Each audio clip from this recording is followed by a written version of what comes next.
All right, guys. So today I wanted to do a first time playing Ultima Online start here type video. This video is not going to be edited near to the point that a lot of my other videos are. I just kind of figured this was another one of those that was easier just to sit down, log into the game, and just kind of be more I don't know, less organized, but I've still got my notepad over here that's somewhat organized, so we'll just kind of go from there with it. But either way, guys, we're going to go ahead and get started here. This is, like I said, just something for the brand new people that have never played it before. As far as your character creation area, this right here is really going to depend on what kind of character you want to play. There is a section in the new player wiki, in the Ultima Online's wiki, that I will link to you guys that will help you further decide where to put your starting stats and character skills and things like that. All right, and just for your knowledge, what we're doing on this particular character is I'm using swordsmanship, I'm using healing, and I'm using pairing. All right, upon logging in, guys, this is what your screen's actually gonna look like. I will say this, ignore the gold right down here and ignore the purple top at the very top of the screen. That's just my OBS doing its thing. Either way, this right here, this thing is called a paper doll. You can left click and drag that to wherever you'd like. Have no fear, though. There's something else that you can change, and that would be the gameplay window size. You're not forced into playing this little window, so you can just click this little blue gem and drag it to your liking, how big you'd like it. You can then grab the screen by the border and move it wherever you'd like it. Some people like it in the middle. Some people still like it on the left and just make it much bigger. It's up to you. This is all up to you. I'm going to move my what's called, remember, paper doll over here. I'm going to go ahead and put my little health bar up here, and then there is a thing saying welcome to Shelter Island. We're going to go over this stuff right here, but it's a really good, you should read it. Don't just right-click it, which, by the way, right-clicking will close things, such as your paper doll. If you accidentally close your paper doll, up here at the top left, you're going to see this little gray box thing that is halfway covered up by some of my stuff. But either way, we're going to go ahead and open up our paper doll since I accidentally right-clicked it. We can also open up your maps. There is a mini map, which is the old school UO one for those of you that have played Ultima Online before. But the better one is going to be this world map. Okay, that right there, once again, guess what? There's a little blue gem at the bottom right that I can move and drag and do what I'd like. I can also hold in control, and if you have a mouse that was made after 1985, it'll have a nice mouse wheel on it. While you're holding control, you can mouse wheel in, and it'll zoom in. See? So that's helpful. Another thing, guys, is we are now going to explain how to move.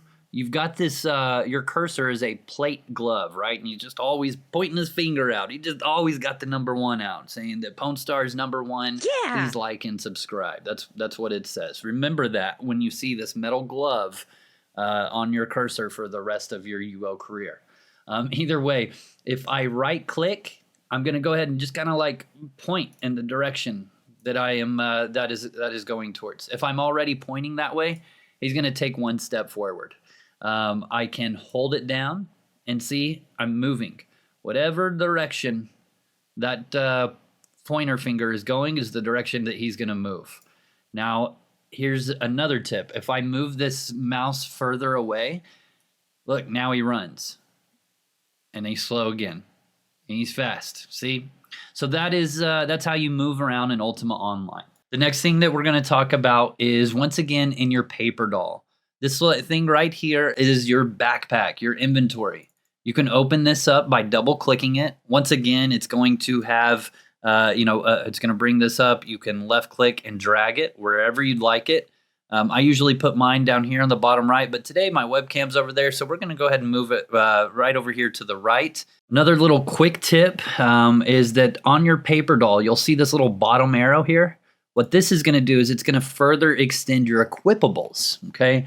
It is sometimes maybe later on you're going to have like a ring on your finger. I mean, you probably won't, but who knows? Maybe you're really fashionable and you got a ring. Well, it's really easy to just pull it from there rather than try to pull it from the finger, or you'll have small things or what have you. Anyways, this is just a side tip. It's really not that big of a deal for a new player, but hey, it's kind of cool. With that though, in order to, unequip something, let's say we got a new sword, right? And we're like, I'm tired of this long sword. I want this super awesome Viking sword, right?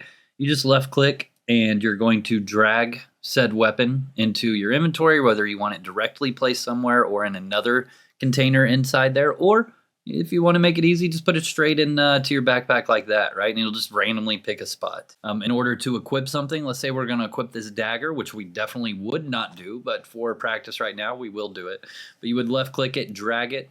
You can just drop it directly on your paper doll and it'll automatically find a spot for it that it is equipable, just like that. And then, unequip, re-equip the other one. All right, another thing is just settings, okay? I'm not going to go through all the settings in this video. There is another video that I do go through those settings, and I plan on doing an updated one. The thing is that Outlands is always updating their settings, their in-game configurations, and all that. It's an amazing thing. However, right now you can go into the new player Discord on the Outlands Discord, and you can type in !must-have. Now, what this is going to do is it's going to bring up this window here, and then it will show different kinds of settings that are very helpful, right? Feel free to go back, pause the video, and change your settings to that. I would strongly recommend doing that. But for today, the biggest one that we want to do right now is going into options. Then we're going to go into combat and spells, and we're going to uncheck hold tab key for combat. And then we're going to click apply and OK. So what this is going to do is typically when you go into combat, if you want to be in war mode, okay, this is war mode. You see my guy's hunkered down. He's got his shield and his sword. He's ready to fight, right? And my mouse cursor turns red. And so what we need to do is make sure that it's not where you have to hold that in, okay?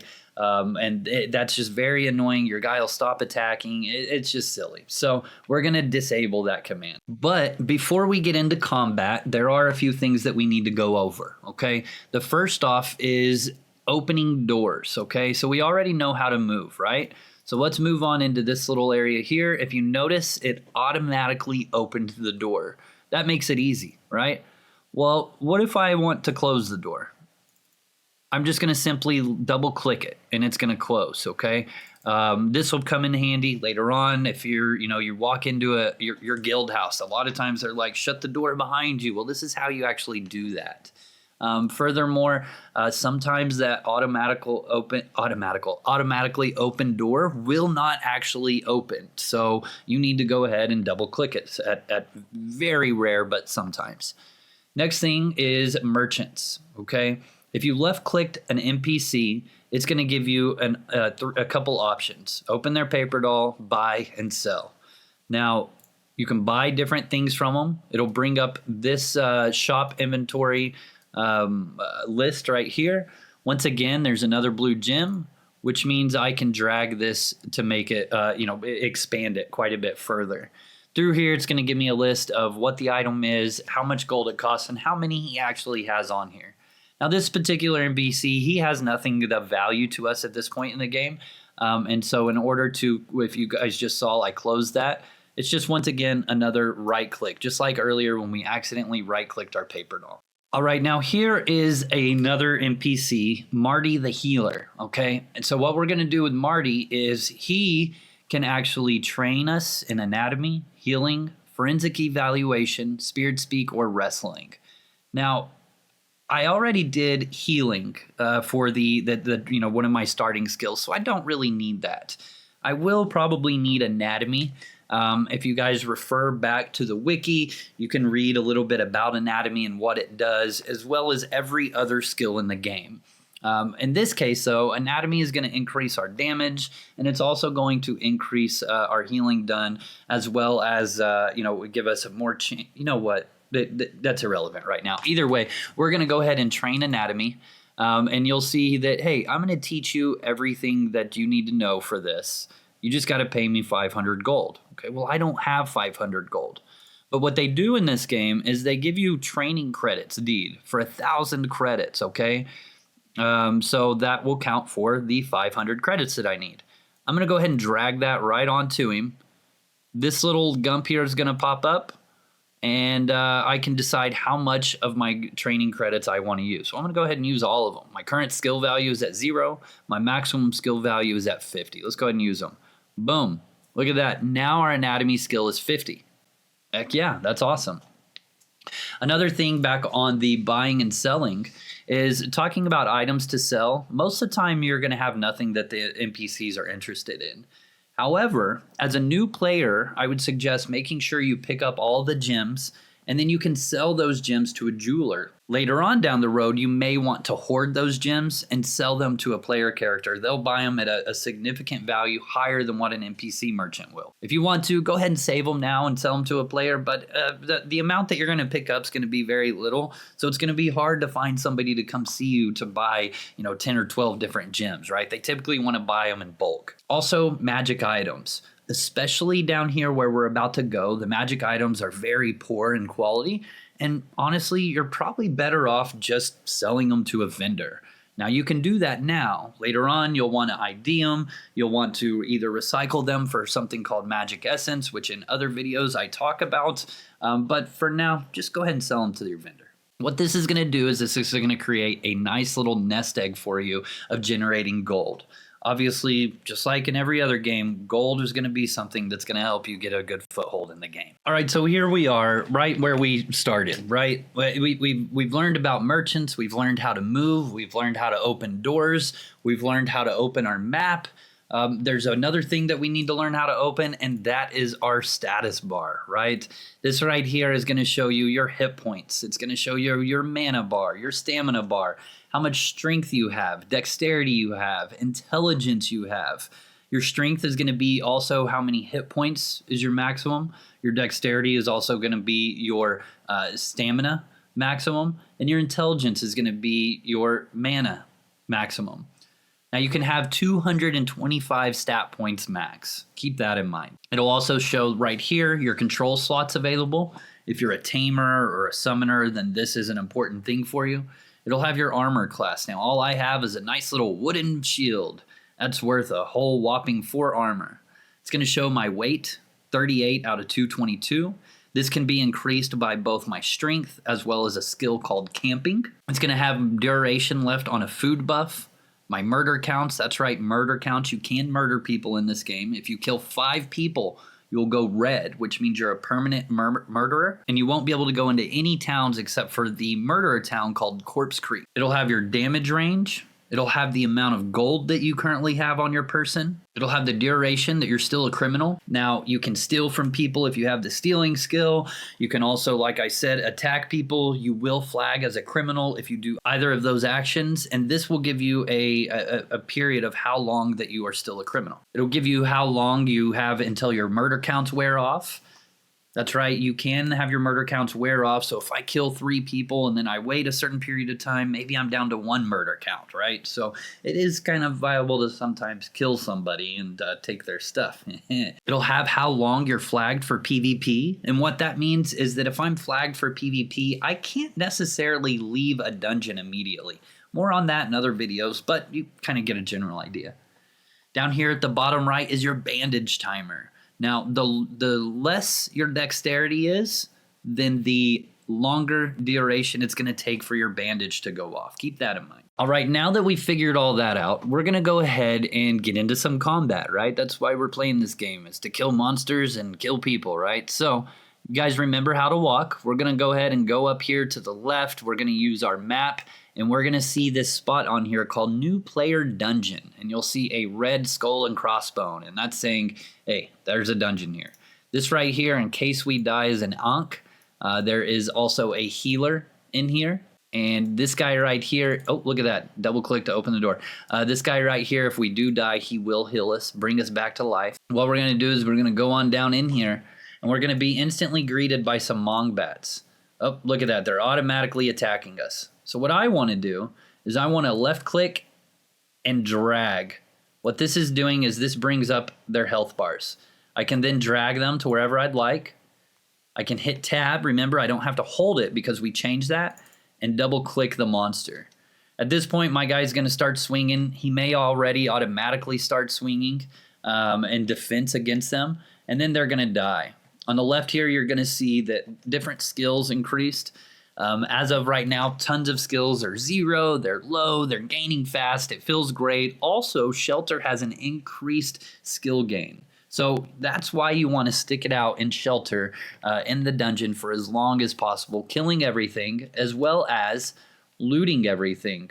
In order to loot a corpse, I can either double click the creature itself, or I can hit Control Shift and I can double click where it says corpse.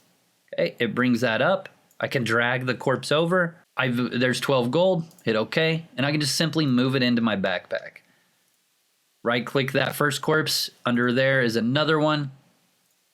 If I'm holding down Shift, it'll just drag it all over. I don't have to do the little toolbar, things like that. And we close those corpses. Now we've got these target buttons right up here.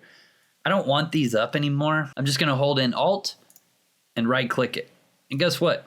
They're closing. So let's go further in here, okay? There's gonna be some more creatures back here. Here's this guy right here. We're gonna go ahead and fight another Mongbat. Mongbats are great because they're very weak and we can gain a lot of skill off them. Now, if we go further into our bag, we're gonna notice a little bit of newbie bandages. I'm gonna go ahead and use those bandages on myself. If you can see, I have 49 out of 52 hit points, right? So now my bandage counter is going down, right? Oh, I'm taking quite a bit of damage there. It's a good thing I've got a shield. I've got 5 armor, which is going up more and more as my parry skill goes up. That's awesome. And there we go. I just healed myself for 18 hit points. Wonderful. Now I'm fighting this other one, and once again, the skills are going up. Now you can stay in Shelter all the way to 80 for all of your skills. And I would strongly suggest you stay in Shelter until you're 80. Once I leave Shelter, I will lose my what's called Young status. Now, Young status is great. Basically, I can use the merchants here on Shelter, and nobody can steal from me here. Nobody can murder me here. About the worst they can do is pull a bunch of these monsters onto me while I'm fighting another one. But really, outside of just being a jerk, there isn't anything good for that to happen, right? You can't loot the person once they die or anything like that. You're just being a jerk. Now, also, one thing of note is depending on the skills that I started with, I'm going to get these cool little stones, right? This one right here, it gave me 10 dexterity because I picked healing. I'll go ahead and double click that. It's going to just fresh out, give me 10 more dexterity. Now it's going to give me 10 more dexterity because I picked swordsmanship. Great. Now I have 49 dexterity. Strength because I picked parrying. Awesome. Now I have 63 strength. That means 63 max hit points. Once again, I have 58 hit points out of 63. I'm going to go ahead and double click the bandage and then double click my status bar. That is going to start the healing process. There are other ways to heal in this game rather than just the slow bandaging process using the healing skill. You can also use healing potions. There's also 2 heal spells in the Chivalry skill set. If you're a Dexter focusing on PvM, it's almost always certain that you're going to have Chivalry. Not always, but almost always. As a new player, I'd strongly recommend it, as it's going to also give you basically a rune book that's going to give you chances to go to just in about any town and any dungeon, as well as any shrine. Now, Magery does have a small heal as well as a large heal. Starting out right here for this, we aren't taking Magery, so Magery for healing is really not on the table. I know a lot of you guys are going to ask about armor and weapons and things like that. What I would strongly suggest is just using whatever armor and weapons you pick up. Now keep in mind, for this particular template on this particular character, we used swordsmanship. I can't pick up a mace and whack at that and still gain swordsmanship, right? And it's not always a good idea to have 2 different weapon skills. You can only use one at a time anyways. A lot of times, if somebody has 2 different weapon skills, it's for specialized builds or somebody that's doing a lot of PvP and they're trying to switch out for different things like that. One other thing is, as far as these arrows right here on the status bar, same to do with stats, or skills. is that we can have them go up or down. So, you know, for instance, if we wanted to have less strength, which we wouldn't, I can't think of anybody that has less than 100. Anyways, you would turn that down, right? If you wanted it to go down. Same with your skills. This is the default skill display. We'll say that I decided I don't want anatomy. Well, then I need to go and click that little arrow there and turn it down. Or maybe I want exactly 54.1, which you probably wouldn't. But anyways, then I would hit that lock button right there. It's a good idea to go through here once you've figured out what your template is going to be. Point the arrows down and or lock them if you're not going to be using those skills because they're not in said template. Now, I do want to point out that there is a ton more to this game. This game is very vast. It's very in-depth. But there is a lot of small, intricate details that are oftentimes hard to understand just by going in. And that's what I wanted to show you guys on this video here. I would strongly suggest that you guys join different Discord communities, spend time in there, get to know people, ask questions as they come up, and you will be answered very quickly. This community is very strange and awesome in the sense that they all just really want to help new players, and they want people to have a great time on this server. I definitely recommend checking out the guild recruitment tab in my Discord as well as the Outlands Discord. Find a great community that has your similar playtime, spend time in their voice, play along with them, and get to know the game. Now, I do want to do more future in-depth videos similar to this that are very, very basic to the core, but a little bit more in-depth. But I also didn't want to spend 80 hours on one video, as that's really how in-depth we could get for a new player at its core video. One last thing that I will leave you, if you wanted to play a mage character, then it might be a good idea to go ahead and start a character with mining or lumberjacking. Go ahead and harvest up quite a bit of ingots, about 5,000 ingots, or 5,000 iron ore. This will give you 10,000 ingots that you can then sell to a player using the UO buy-sell channels, and then you can buy all the reagents and things that you'll need to get 100 magery. That right there should do it for a very basic how to get started on Ultima Online Outlands. Guys, my name is Ponsar. I hope this was very helpful for you guys. Shout out to the Patreons, the channel members, and you for liking this video, as it helps for discoverability for myself and Ultima Online in general. Make sure and come by the live streams most evenings at 8:30 p.m. Eastern on YouTube, Twitch, Kick, Facebook, and Twitter. Guys, I'll see you next time. Ponstar Gaming out.